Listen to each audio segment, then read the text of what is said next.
Bismillahirrahmanirrahim. Assalamualaikum warahmatullahi wabarakatuh.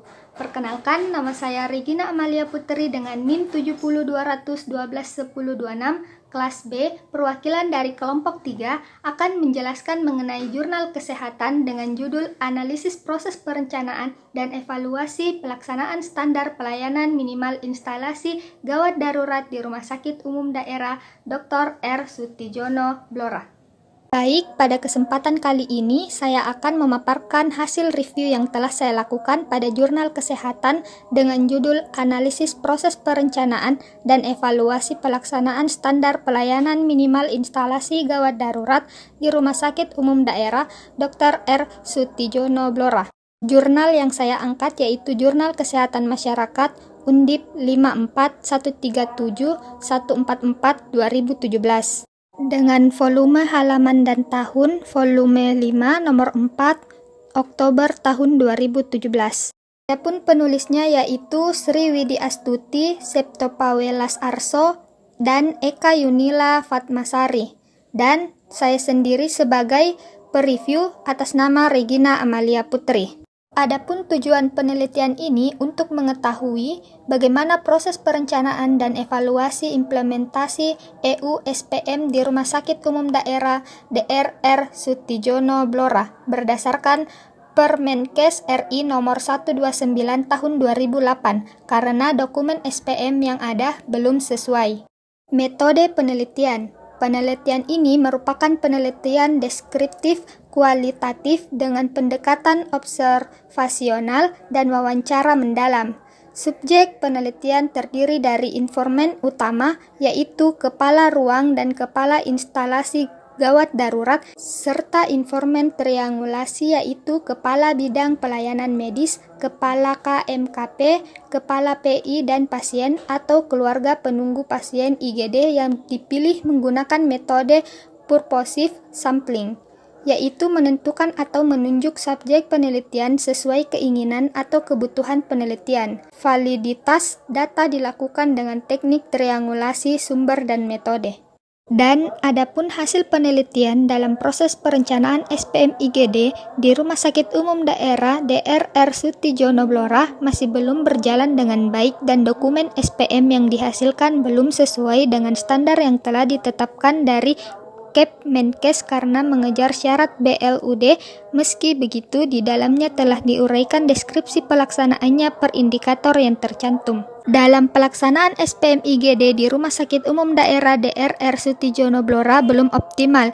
Dilihat dari sosialisasi untuk pemenuhan SPM IGD yang masih kurang, karena di awal pelaksanaan saja sehingga masih banyak petugas unit terkait yang belum paham walaupun telah dilaksanakan buku panduan.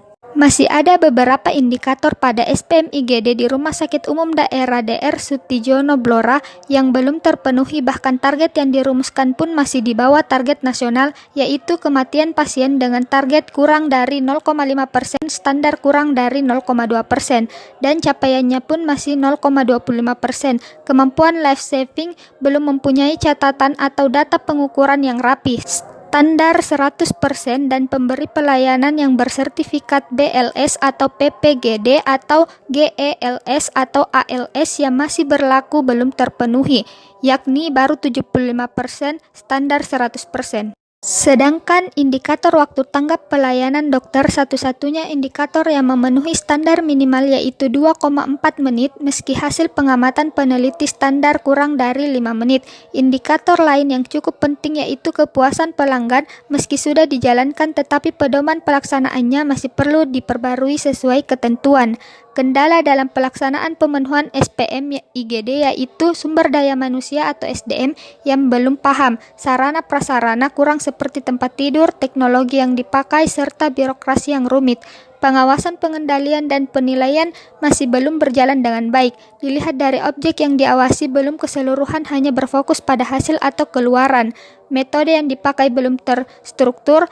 Tahapan dalam proses pengawasan tidak berjalan, frekuensi pengawasan belum rutin, setiap bulan atau 3 bulan sekali. pelaporan pelaksanaan yang tidak teratur walaupun ada buku panduannya dari Dinkes, dan pelaksanaan pengawasan yang kurang koordinasi serta pasifnya feedback dari manajer tingkat atas terkait laporan, keseluruhan atau pengajuan solusi.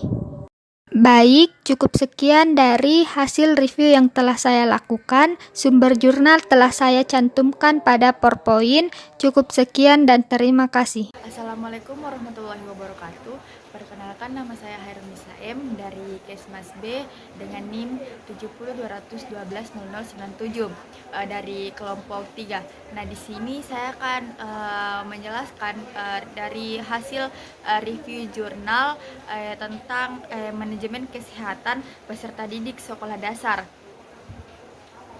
Bismillahirrahmanirrahim. Di sini saya akan menjelaskan hasil review jurnal, yaitu manajemen kesehatan peserta didik sekolah dasar.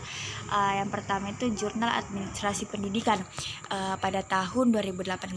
Nama penulis Anna Susana, dan yang terakhir itu objek penelitian.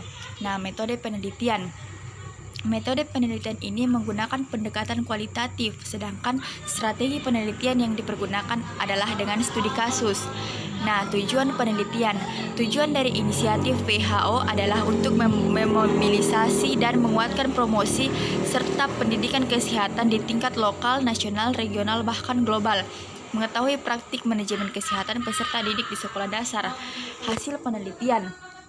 Hasil dari penyelenggaraan usaha kesehatan peserta didik di sekolah diharapkan bahwa peserta didik akan memperoleh jaminan pemeliharaan kesehatan secara terstruktur, mendapatkan pendidikan dan keterampilan yang terkait dengan pola hidup sehat, dan mendapatkan sarana dan lingkungan yang sehat di sekolah sehingga proses belajar mengajar lebih kondusif. Kesemua aspek tersebut adalah dalam rangka meningkatkan derajat kesehatan peserta didik secara holistik. Dengan kesehatan yang prima, peserta didik akan berpotensi untuk mengikuti proses belajar mengajar secara optimal dan menunjukkan prestasi belajar yang memuaskan baik secara akademik maupun non-akademik. Nah, proses perencanaannya. Perencanaan dalam manajemen kesehatan peserta didik di sekolah berorientasi pada rencana memenuhi kebutuhan kesehatan peserta didik secara holistik di sekolah. Perencanaan pengelolaan usaha kesehatan peserta didik mengacu pada kebijakan yang ditetapkan pemerintah dalam penyelenggaraan usaha kesehatan di sekolah yang selanjutnya dijabarkan ke dalam strategi di sekolah sesuai dengan karakteristik dan kebutuhan kesehatan peserta didik secara spesifik. Perencanaan yang baik dan terarah dapat menentukan tingkat keberhasilan program usaha kesehatan di sekolah. Ketidakjelasan indikator hasil dalam perencanaan berdampak pada kesulitan dalam menetapkan tingkat keberhasilan program. Nah, proses perorganisasian yang tepat membantu kelancaran penyelenggaraan program usaha kesehatan di sekolah. Ketersediaan sumber daya manusia yang memadai serta kesiapan seluruh unsur sekolah dalam mendukung pelaksanaan program usaha kesehatan di sekolah sangat menentukan keberhasilan program. Perorganisasian dalam manajemen kesehatan peserta didik di sekolah dalam memberdayakan semua unsur yang berkontribusi dalam penyelenggaraan usaha kesehatan peserta didik di sekolah, baik dari lingkungan internal sekolah maupun dari institusi lain di luar sekolah. Kesimpulannya yaitu hasil penelitian yang berfokus pada penyelenggaraan usaha kesehatan peserta didik sekolah dasar dengan melihat proses manajemen yang dilakukan dalam upaya mendukung pencapaian prestasi peserta didik secara optimal menunjukkan bahwa penyelenggaraan usaha kesehatan bagi peserta didik sekolah dasar di Kota Sukabumi dapat terlaksana sebagai akibat dari konsistensi pemerintah daerah terhadap implementasi kebijakan baik secara organisasional melalui koordinasi antar institusi maupun secara operasional yang dilaksanakan di sekolah-sekolah. Terima kasih, mungkin hanya itu yang dapat saya sampaikan.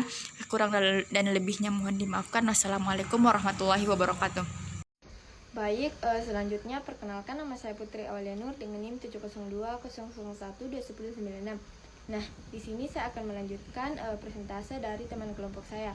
Jadi, di sini saya akan menjelaskan jurnal kesehatan yang berjudul Penyaluran Alat Pencegahan dan Sosialisasi Protokoler Kesehatan untuk Pelayanan Kunjungan Wisatawan dalam Menghadapi New Normal Pasca Pandemi COVID-19. Baik, silakan simak penjelasan dari saya. Penyaluran alat pencegahan dan sosialisasi protokoler kesehatan untuk pelayanan kunjungan wisatawan dalam menghadapi New Normal Pasca Pandemi COVID-19. Jurnal Abdimas Pariwisata, tahun terbit 2020, kemudian nama penulis Yang pertama Amin Kiswantoro, yang kedua Hendra Rohman, ketiga Dwiyono Rudi Susanto. Kemudian objek penelitiannya yaitu wisata Gunung Kidul. Adapun metode penelitian.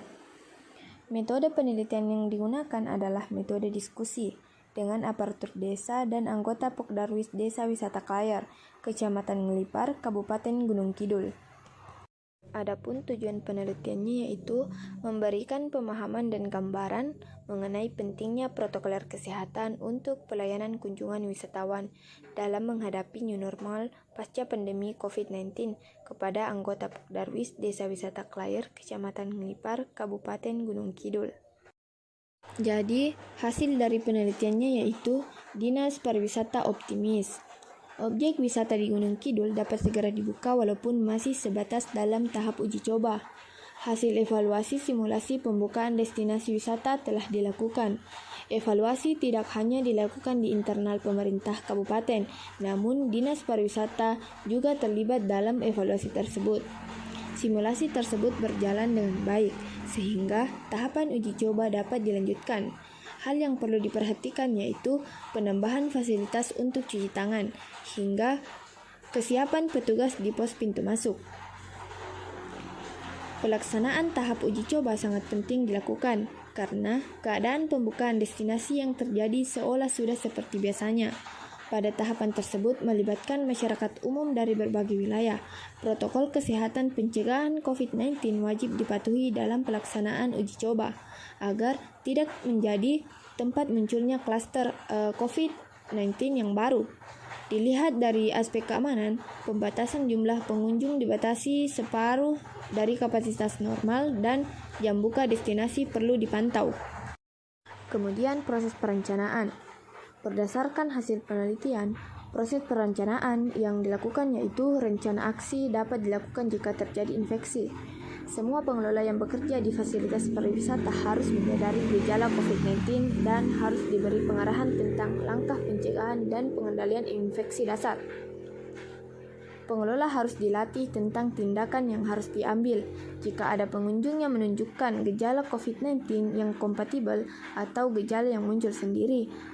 Pengelola harus mempertimbangkan dalam mengurangi jumlah dan waktu kontak fisik, termasuk perubahan shift, perubahan waktu istirahat, dan penggunaan alat komunikasi.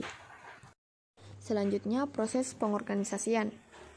Berdasarkan hasil penelitian, Organisasi Pariwisata Dunia atau UNWTO pada bulan Maret 2020 mengumumkan bahwa dampak wabah COVID-19 akan terasa di seluruh rantai nilai pariwisata. Sekitar 80% usaha kecil dan menengah dari sektor pariwisata dengan jutaan mata pencaharian di seluruh dunia terkena dampak COVID-19. Organisasi Pariwisata Dunia atau UNWTO memperkirakan kedatangan wisatawan internasional bisa menurun sebesar 1% hingga 3% pada tahun 2020 secara global. Intervensi kuat untuk meminimalisasi penyebaran virus COVID-19 dapat menurunkan pertumbuhan ekonomi lebih parah dibandingkan skenario minimal intervention. Baik, jadi kesimpulan yang diambil dari hasil penelitian yaitu pandemi COVID-19 telah memunculkan perilaku baru di masyarakat, yaitu jauh lebih peduli terhadap faktor kebersihan, kesehatan, dan keamanan, termasuk untuk destinasi pariwisata. Pertimbangan dari perspektif kesehatan masyarakat tentang pencegahan dan kontrol COVID-19 untuk sektor pariwisata perlu dilakukan. Kegiatan pengabdian masyarakat dilakukan dengan sosialisasi protokoler kesehatan dan menyerahkan beberapa peralatan untuk pencegahan penyebaran COVID-19 antara lain face shield, hand sanitizer, dan masker kain dalam menyambut kondisi new normal di destinasi wisata.